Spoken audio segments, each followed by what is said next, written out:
Hello, in this video I'm gonna show you how to change wallpaper on your Lenovo Horizon 2. So in order to do that, you will need to double tap and then hold your finger onto the screen, like that.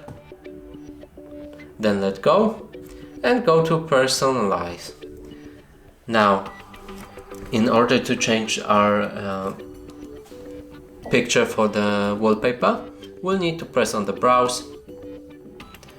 And if you have any of the photos you want to set, just navigate there and set the photo you want.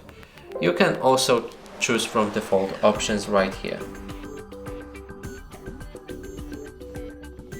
And that's it for this video. Hope you like it. Please consider subscribing to our channel, leave a like and a comment below.